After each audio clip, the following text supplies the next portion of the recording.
The history of the Roman emperors is a remarkable tale, a story of war and peace, splendor and ruin, rise and fall.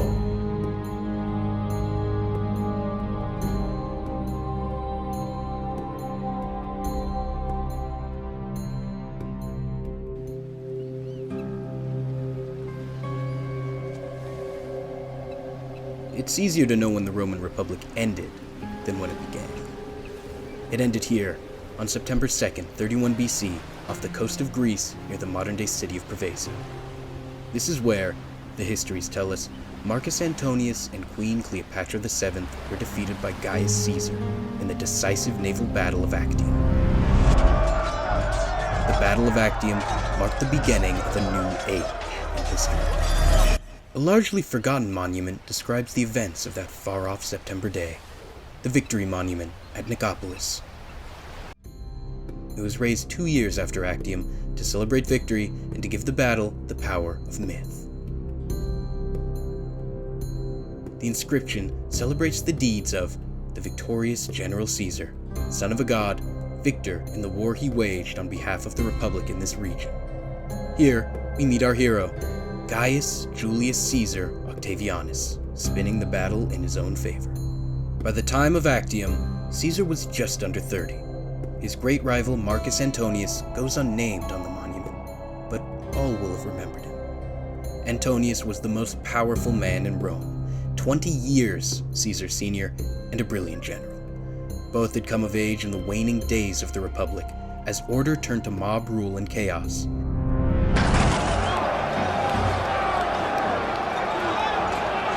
Caesar, in particular, became quite good at surviving.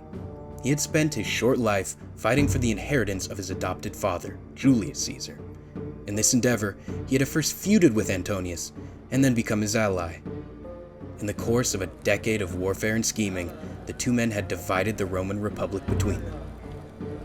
Naturally, the two warlords began plotting each other's destruction almost immediately. There could be but one master of the Roman world.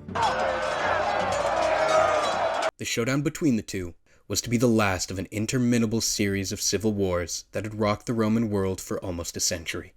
Yet, due to Caesar's cunning, it was to be remembered quite differently from the others.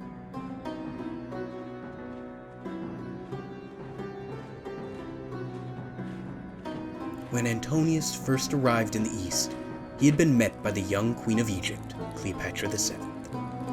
She had been a close ally of Julius Caesar, and had even borne him a son, Ptolemy Caesar, or Caesarion, Little Caesar. She was charming and intelligent, and knew how to play to Antonius' every weakness. Soon, she had him wrapped around her little finger.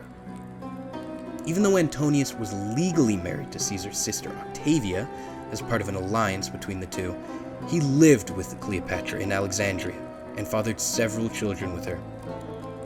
The two whiled away their time, throwing spectacular parties and hatching grand plans.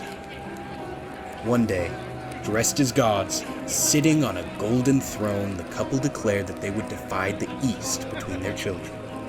The ceremony was magnificent. The whole city of Alexandria turned out to celebrate its holy sovereigns. It was also a complete public relations disaster. Rome was still technically a republic, after all. Such open displays of monarchy, such brazen claims to divinity disturbed many wealthy Italians who treasured Rome's republican tradition. So, ever the opportunist, Caesar turned Antonius and Cleopatra into symbols of Eastern tyranny. Caesar spread vicious rumors that Cleopatra had stolen Antonius' manhood, that the aging general was no longer even Roman. As a coup de grace, the young Caesar read Antonius' will to the Senate. This was illegal, of course, but the people needed to know the truth. The contents were shocking. Upon his death, Antonius was to be buried in Alexandria alongside Cleopatra. Caesarion was to be recognized as Julius Caesar's legitimate heir. The children of Antonius and Cleopatra were to be lavished with expensive gifts. It was all Caesar needed and more. Why, in the words of one historian, he might have written it himself. In the end, Caesar didn't even bother declaring war on Antonius. Cleopatra, that oriental despot, was his true enemy. Protecting the West from her tyranny would be his justification. Their war, the final war of the Republic, would be for the very soul of Rome itself. The war would take place in Greece, as Roman civil wars so often did. Antonius planned to wait for Caesar's forces to cross the Adriatic, cut their supply lines, and destroy the Caesarian army with his superior ground forces. The exact opposite happened. Marcus Vipsanius Agrippa, Caesar's childhood friend and indispensable general, moved quickly, capturing strategic coastal ports, cutting off the Antonian forces from fresh supplies. Beset by illness and desertion, Antonius attempted a breakout at Actium. In the chaos of battle, Antonius and Cleopatra succeeded in breaking out and failed at all else. The war would continue for another year, but Antonius knew it was over.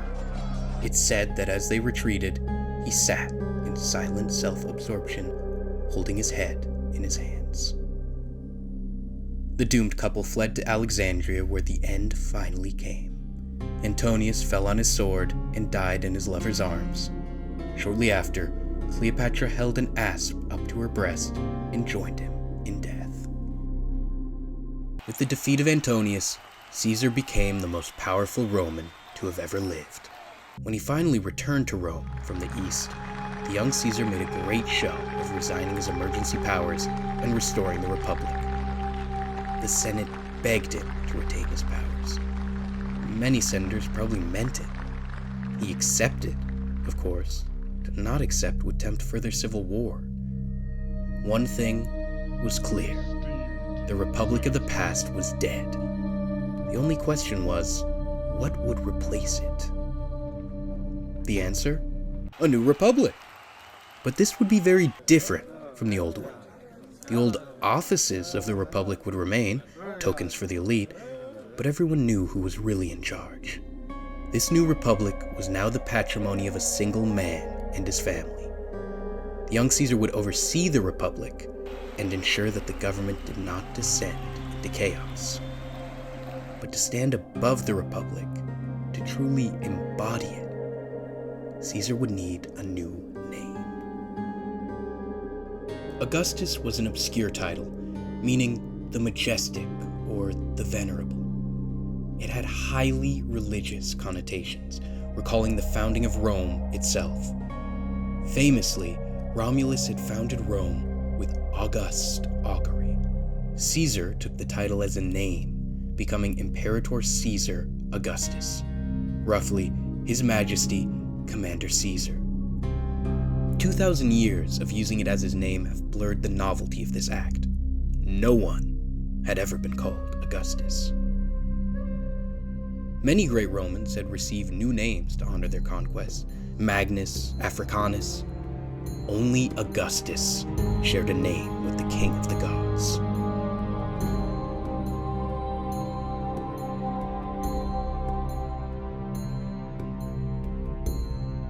Thanks for watching.